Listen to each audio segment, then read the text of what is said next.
AD 79년 8월 24일 정오 이탈리아 남부 나폴리 연안에 우뚝 솟아있는 베수비오 화산이 폭발하였습니다.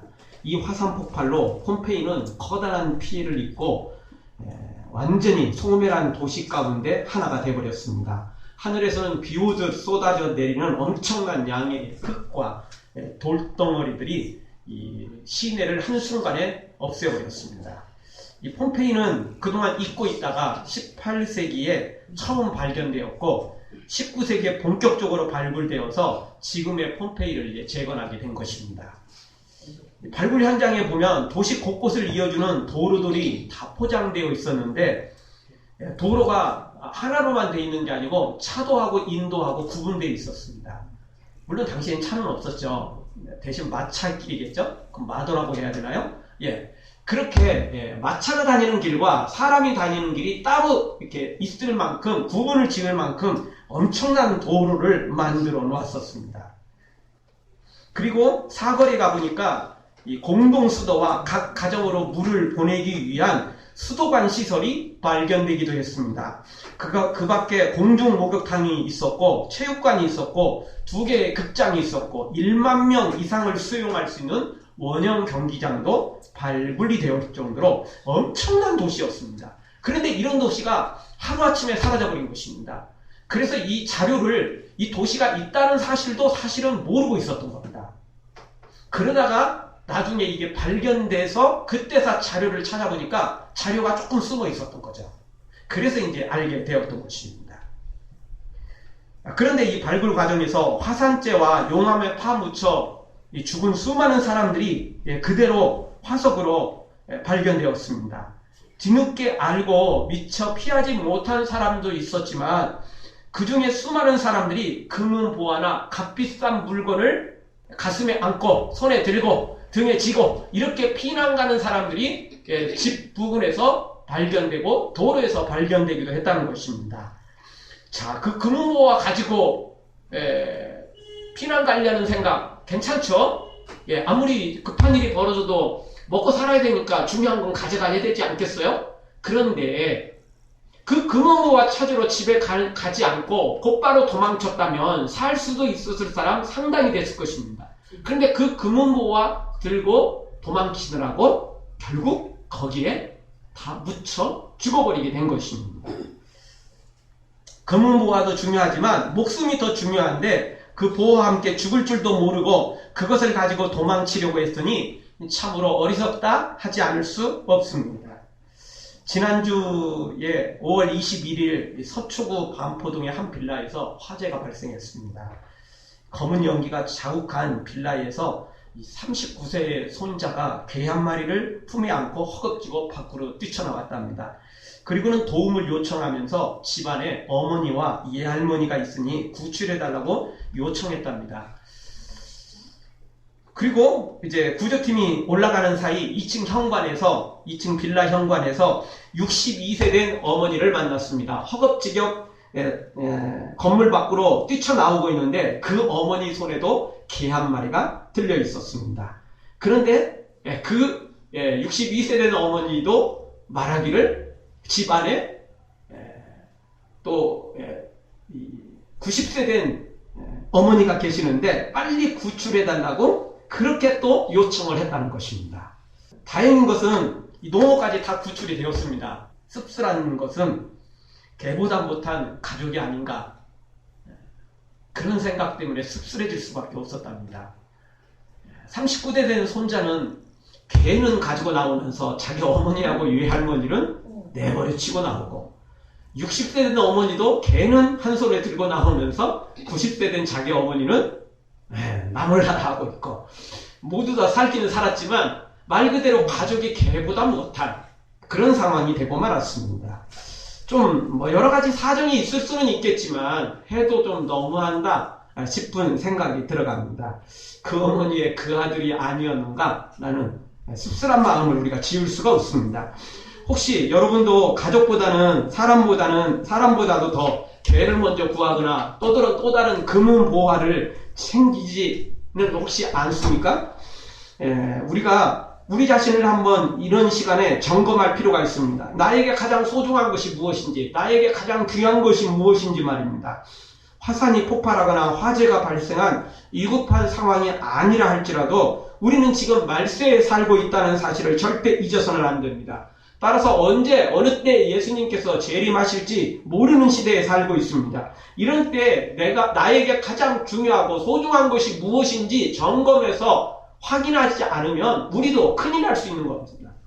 폼페이시에서 제대로 도망가지 못한 금은보화 가지고 가느라고 죽어버린 사람과 같이, 또는 다행히 구조는 됐지만 개보다도 못한 자기 가족을 내팽개치는 그런 모습으로 우리가 살고, 또 그렇게 살다가 예수님의 재림 때 엉뚱한 일을 당할지 우리도 모른다는 겁니다. 예수님이 재림이 눈앞에 다가오고 있는데, 예수님이 재림하고 계시는데 나는 금은보화 챙기느라고, 나는 개 챙기느라고, 내가 소중한 그 어떤 걸 챙기느라고 정작 예수님을 맞이하지 못할 수도 있다는 것입니다.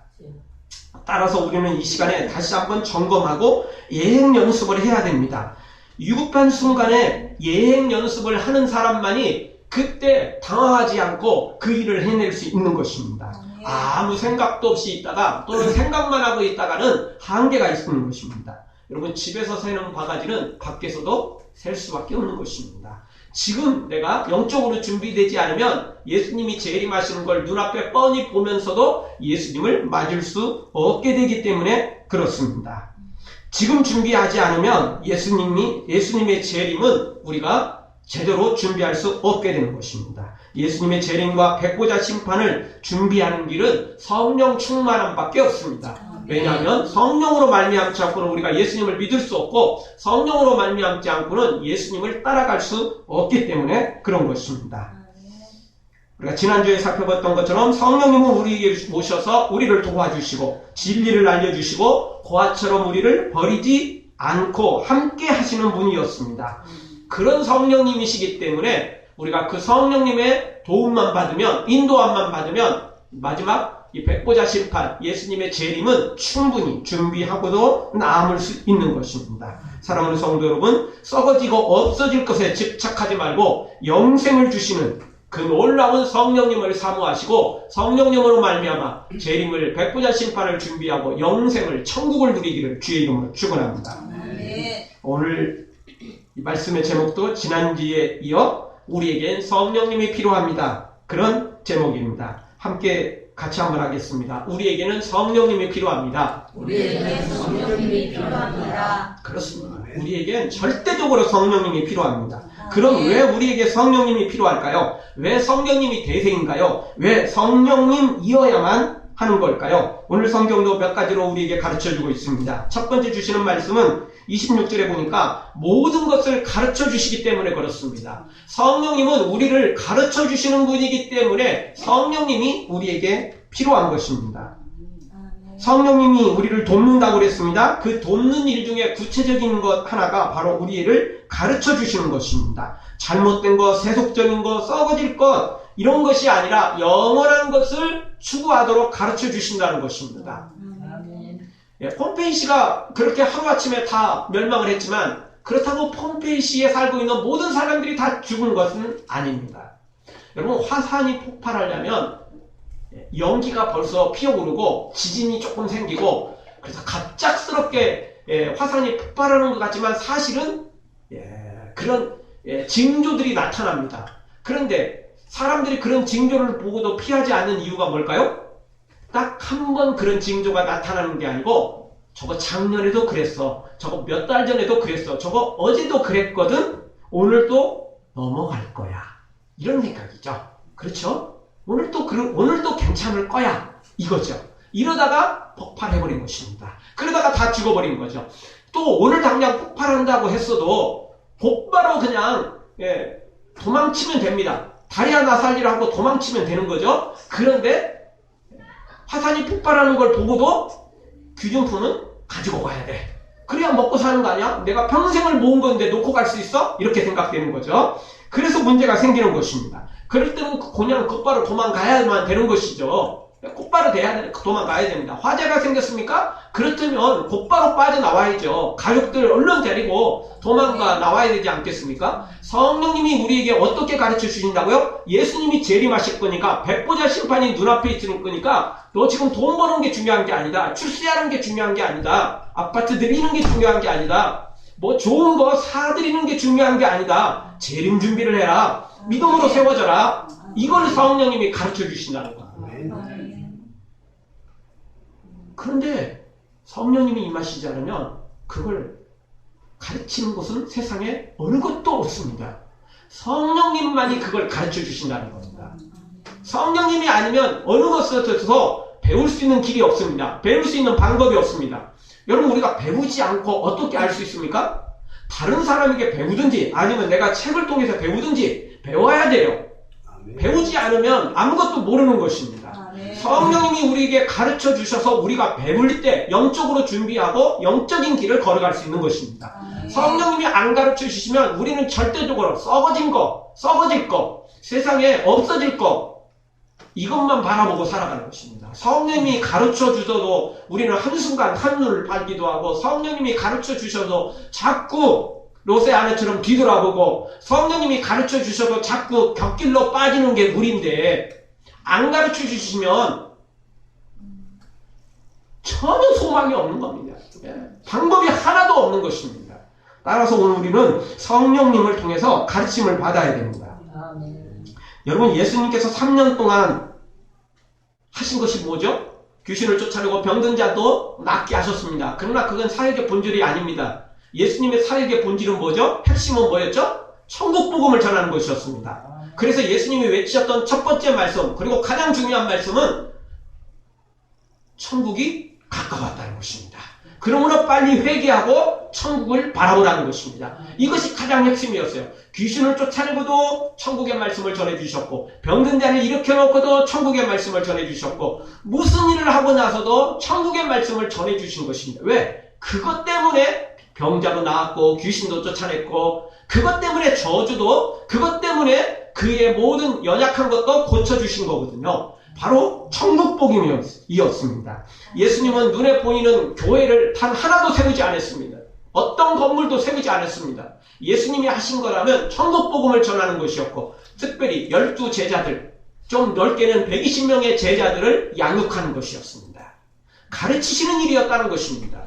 건물을 세우고 사람들 많이 모으는 걸 예수님이 핵심으로 삼지 않고, 좁게는 12명, 넓게는 120명의 제자들을 가르치는 일에 열심을 냈던 것입니다.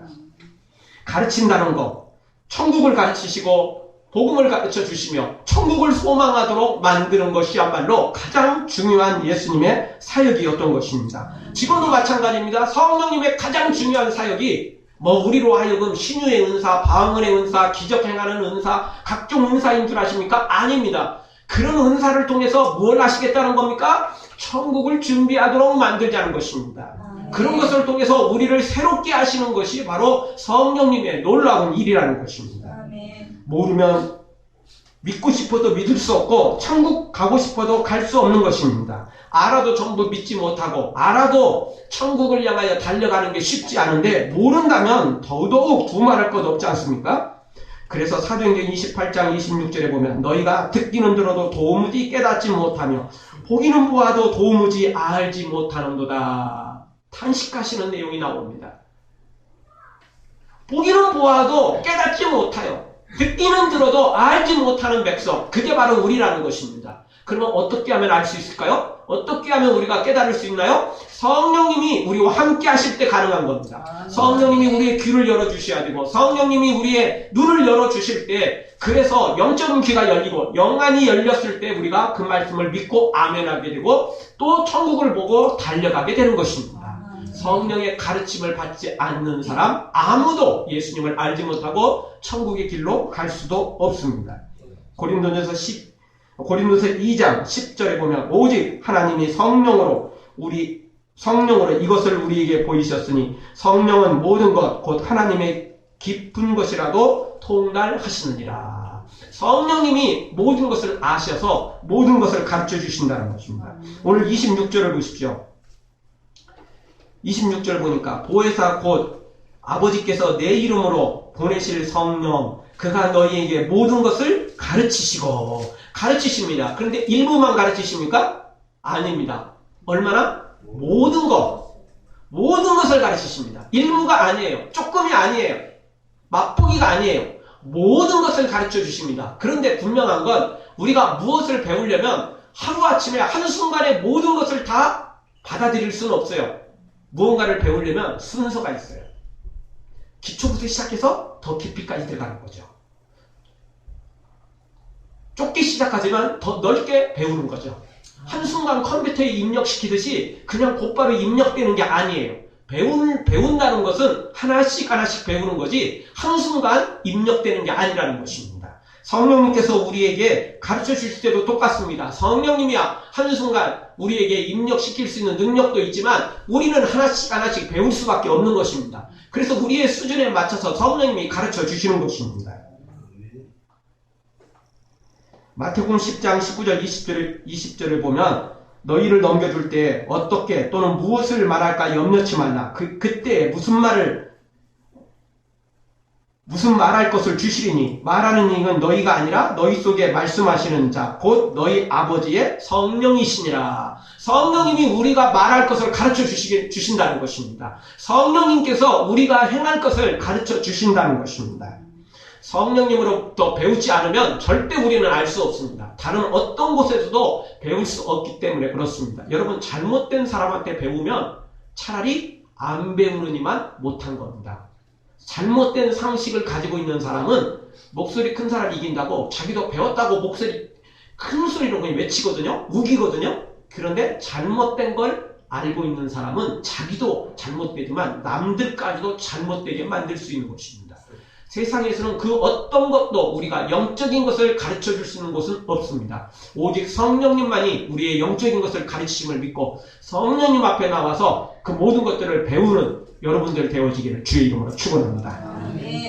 그 다음에 또 우리가 왜 성령님이 필요하십니까? 왜 성령님이어야만 되는 것입니까? 26절 말씀 보니까 모든 것을 생각나게 하시기 때문에 성령님이 필요한 것입니다. 26절에 보면 성령님은 우리에게 모두 생각나게 하신다는 것입니다. 알고 있어도 제대로 써먹지 못하면 무용지물이죠. 그런데 그렇게 생각나게 하시어 사용할 수 있도록 하시는 분이 바로 우리 성령님이시라는 것입니다. 누가복음 22장 61절에 보면 베드로가 주의 말씀 곧 오늘 닭 울기 전에 내가 3번 나를 부인하리라 하심이 생각나서 밖에 나가서 통곡했다고 말합니다. 생각났어요. 언제 생각났어요? 예수님이 베드로를 바라보실 때 생각났어요. 예수님이 신문 받으면서 베드로가 3번 부인하고 난 다음 그 순간 예수님이 베드로를 바라보셨습니다. 베드로도 예수님의 눈길을 딱 마주치는 순간 예수님의 말씀이 생각났어요. 그 말씀을 오래전에 하신 게 아니에요. 어젯밤에 하셨거든요. 어젯밤에 했습니다. 그냥 어젯밤이라니까 하루 지났냐? 아니에요. 지금 이 시간이 새벽 시간이에요. 그러니까 몇 시간밖에 안 지났어요. 그런데 그동안은 베드로는 생각도 안 했어요. 기억도 안 했어요. 그런 말이 있었는지 까마득히 모르고 있었어요. 그러다가 갑자기 예수님의 눈길이 마주치는 순간 그 말씀이 불현듯 생각난 거예요. 예수님이 생각나게 해주신 거예요. 그래서 베드로가 나가 통곡했던 것입니다. 생각나게 하실 때, 성령님이 가르쳐 주실 때, 우리 예수님이 생각나게 하실 때 우리가 생각날 수 있는 것입니다. 자, 우리가 무슨 사람에 대해서 이름이나 전화번호나 또 무언가에 대해서 이게 기억이 안 날 때 있어요. 분명히 아는 것인데 생각이 안 나는 거예요. 단어 딱 한 가지만, 단어 첫 글자만 알면 생각날 것 같은데 안 나는 게 있어요. 힌트를 주면 생각나죠. 바로 그런 때 우리 주님께서 이걸 생각나게 하시는 분이라는 겁니다. 힌트를 주시고 그걸 결정적인 단서를 주셔서 우리가 배운 것도 생각하지 못하는 것도 그걸 생각나게 하시는 분이 우리 성령님이 하신다는 것입니다.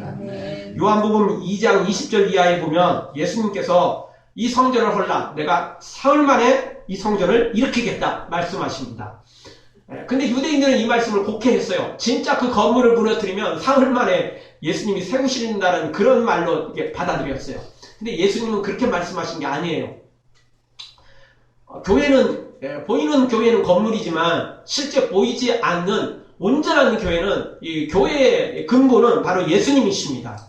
그래서 예수님이 십자가에 못 박혀 죽으셨다가 3일 만에 일어난다는 표현을 가리켜서 이 건물을 헐면 내가 3일 만에 이렇게 세우시겠다라는 예수님의 말씀이었습니다. 이 말씀이 제자들도 듣고도 예수님이라면 증명하실 수 있겠지. 제자들은 이제 그렇게 대충 믿었겠죠. 예수님이라면 이 건물 3일 만이라 말씀 한마디로 하실 수 있을 거야. 왜냐하면 예수님께서 말씀 한마디로 죽은 자를 살리시고 말씀 한마디로 물을 변화해 포도주 만드셨고 말씀 한마디로 귀신을 쫓아냈고 말씀 한마디로 뭐든지 다 하셨기 때문에 충분히 가능할 줄 믿었습니다. 그러나 그건 제자들도 오해한 겁니다. 그러다가 나중에 예수님이 죽은 자 가운데서 부활하신 다음에 제자들도 깨달았어요. 그래서 요한복음 2장 22절에 보면 죽은 자 가운데서 살아나신 후에야 제자들이 이 말씀하신 것을 기억하고 성경과 및 예수의 하신 말씀을 믿었더라. 예수님이 부활하신 다음에야 제자들이 이 말씀은 예수님의 몸을 가리켜서 하신 말씀이구나. 3일 만에 부활하실 것이라는 걸 예언하신 말씀이구나. 깨달았다는 거지. 그때는 듣기만 했는데 그때는 놔놓고 기억자도 모르고 있었는데 예수님께서 성령님께서 가르쳐 주시니까 깨닫게 해주시니까 생각나게 해주시니까 제대로 알더라는 것입니다. 성령님이 그래서 필요한 것입니다. 사실 제자들은 3년 동안 예수님으로부터 수많은 말씀을 들었습니다. 그러나 그 모든 말씀이 제자들에게서 기억됐느냐? 절대 아닙니다. 심지어 예수님께서 죽었다가 3일 만에 부활하실 것이라는 사실을 여러 번 가르쳐 주셨지만 이 사실은 정말 잊을 수 없는 내용 아니에요? 아니 사람이 죽었다가 3일 만에 다시 살아난다는데 이걸 듣고 어떻게 그냥 평범하게 넘어갈 수 있습니까? 이거는 평범하게 넘어갈 수 있는 문제가 아니잖아요. 절대 그런 문제가 아니거든요. 제자들이 여러 번 들었습니다. 예수님이 여러 번 가르쳐 주셨으니까. 그럼에도 불구하고 예수님이 십자가에 죽으셨을 때 제자들이 한 것은 다 도망갔고 숨는 것이었습니다. 그리고는 마리아와 몇몇의 여인들이 주일 새벽이죠. 예수님 무덤에 가서 빈 무덤이다. 예수님이 안 계신다. 예수님이 부활하셨다고 천사들이 가르쳐 주셨다. 이렇게 제자들을 찾아가서 이야기하니까 뭐라고 그랬습니까? 네가 미친 거 아니냐? 뭔 이야기냐? 다 그렇게 반응을 합니다. 그리고 베드로와 요한이 무덤까지 쫓아가죠. 확인을 하죠. 그리고 나서도 빈 무덤이라는 걸 확인해 놓고도 부활하셨다는 생각을 아무도 안 합니다. 아무도 안 합니다. 그러다가 예수님께서 방에 짠하고 나타나시자 제자들이 다 놀라 자빠지죠. 예수님의 부활을 준비하고 있었다면 그렇게 놀랄까요? 예수님이 부활을 준비하고 있었다면 도마가 나는 손으로 만져봐야 알겠다. 그렇게 말할까요? 미리 말씀하셨는데 그렇게 말씀하셨는데도 아무도 부활을 생각 못해요. 부활을 생각 못한다니까요. 그래서 우리가 듣고 배웠다고 다 아는 거 아닙니다. 다 생각나는 거 아닙니다. 듣고 잊어버리는 건 더 많아요. 그리고 잊어버리는 것보다 기억은 하고 있어도 또 깨닫지 못하는 건 또 더 많습니다. 그래서 성령님이 우리 안에 있는 것들을 구슬이 서말이어도 깨어야 보배라고 성령님이 우리 안에 그동안 배웠던 거, 들었던 거, 익혔던 거 그거를 꿰맞춰 주신다는 것입니다. 그래서 생각나게 하시고 깨닫게 하시고 알게 해주신다는 것입니다. 성령님이 이 일을 하신다는 것입니다. 성령님이 아니면 이 일을 할 수가 없는 것입니다.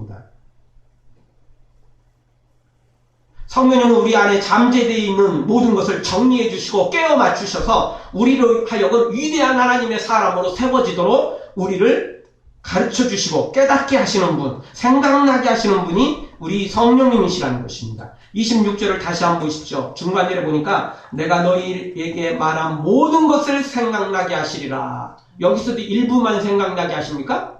조금만 생각나게 하시는 겁니까? 아닙니다. 얼마나? 모든 것을 가르쳐 주시고 모든 것을 생각나게 하시는 분이 우리 성령님이시라는 것입니다. 사랑하는 성도 여러분, 모든 것을 생각나게 하시는 이 성령님의 도우심으로 위대한 성도들로 세워지는 여러분들 되어지길 주의 이름으로 축원합니다. 아멘. 마지막으로 왜 우리 성령님이 필요합니까? 왜 우리 성령님이어야만 되는 것입니까? 27절에 보니까 세상이 줄 수 없는 평안을 주기 때문에 그렇습니다.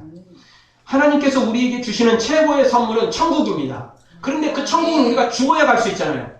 그럼 이 땅에서는 천국은 그림의 떡이나요? 그렇지 않습니다. 이 땅에서도 천국을 맛볼 수 있어요. 그 맛보는 게 무엇입니까?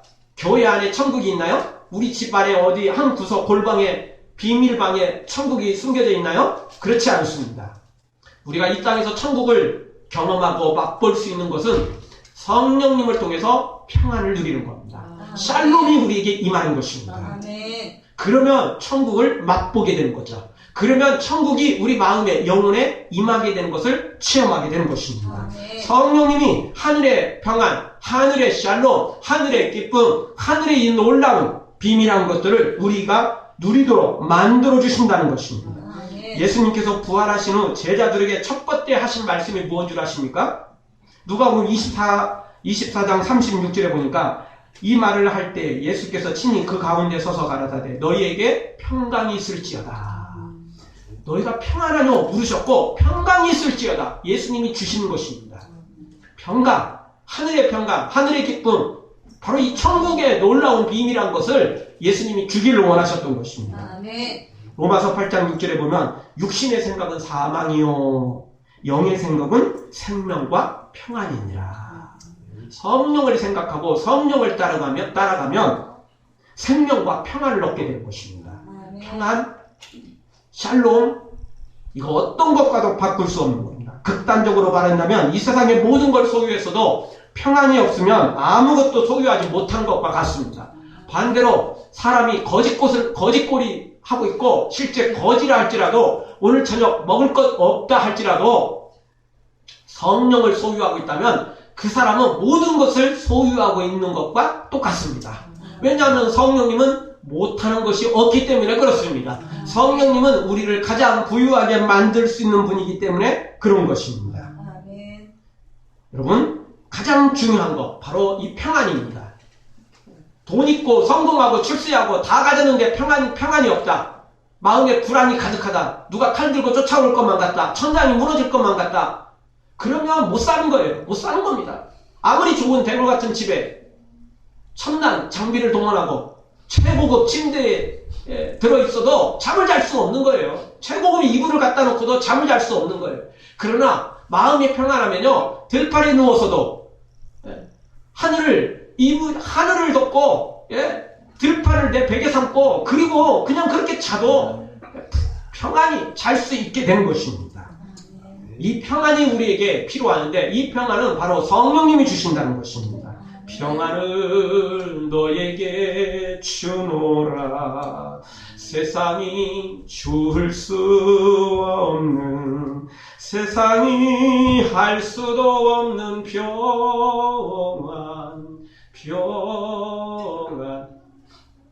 평안을 내게 주노라.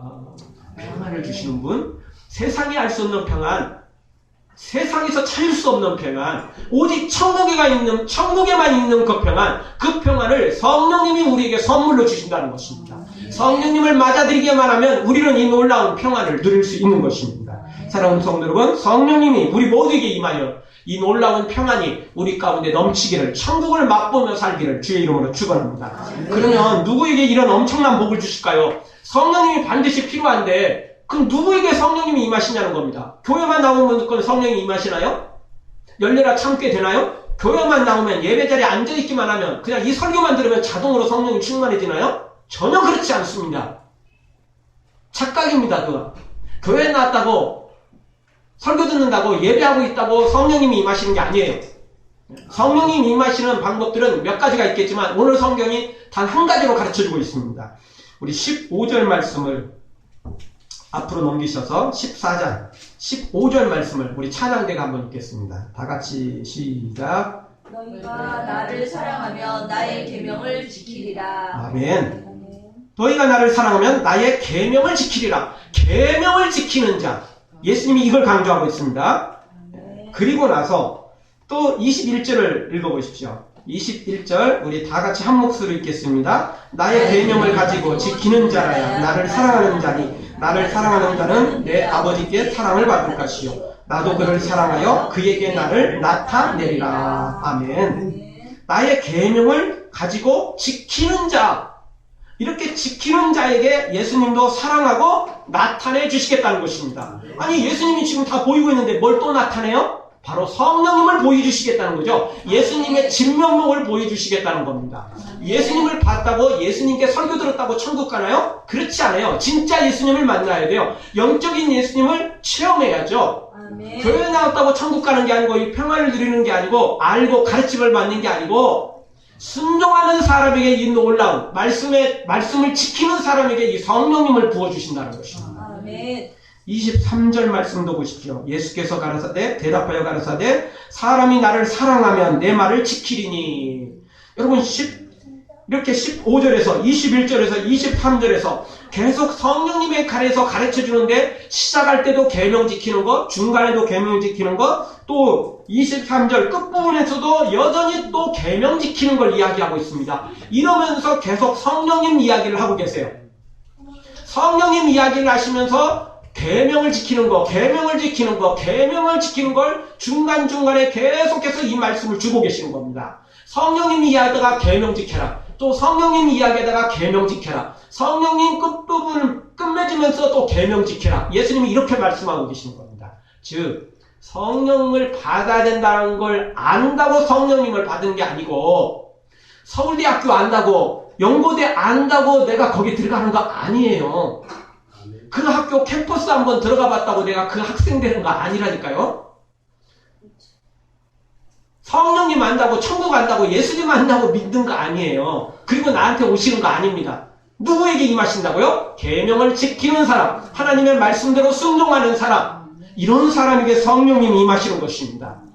순종하지 않는 사람은 성령이 임하셨다가도 불순종하면 성령님은 떠나셔버립니다. 성령님은 죄와는 함께 거하지 않습니다. 성령님은 불순종하는 자에게는 더 이상 함께하지 않습니다. 물론 내가 불순종했다고 내가 죄 안 묻었다고 떠나시진 않습니다. 그때는 성령님이 우리에게 가르치죠. 야, 너 빨리 회개해라. 너 빨리 뒤돌아서라. 그렇지 않으면 내가 너와 영원히 함께 할 수 없다. 경고하시죠. 그래서 가르쳐 주시는 분, 깨닫게 하시는 분이 성령님이시라는 겁니다. 그리고 회개하고 나면 하늘의 평안이 다시 임하고 또 성령님은 우리와 계속 동행하게 되고 그래서 우리가 이 풍성한 삶을 누리게 되는 것입니다. 이 좋으신 성령님 우리가 절대 놓칠 수 없습니다. 모든 것을 다 투자해서라도 이 좋으신 성령님을 우리가 모셔드려야만 되는 것입니다. 좋으신 성령님, 좋으신 성령님, 참 좋으신 나의 성령님. 이 좋으신 성령님을 절대 우리가 외면할 수 없습니다. 이 좋으신 성령님과 우리가 동행해야 되고 이 좋으신 성령님을 따라갈 때 우리가 살 수 있는 것입니다. 우리 다시 한번 따라서 하겠습니다. 우리에게는 성령님이 필요합니다. 우리에게는 성령님이 필요합니다. 우리에게 성령님이 필요합니다. 우리에게 성령님이 필요합니다. 성령님 우리에게 오시옵소서. 성령님 우리에게 오시옵소서. 성령님 나에게 오시옵소서. 성령님 나에게 오시옵소서. 사랑하는 성도 여러분, 여러분도 모두 다 말씀대로 순종해서 모든 것을 가르쳐 주시고 모든 것을 생각나게 하시며 하늘의 평안까지 샬롬까지 주시는 이 놀라운 성령의 복을 받아 누리기를 주의 이름으로 축원합니다. 아멘. 기도하겠습니다. 우리 동서로 한번 기도할 때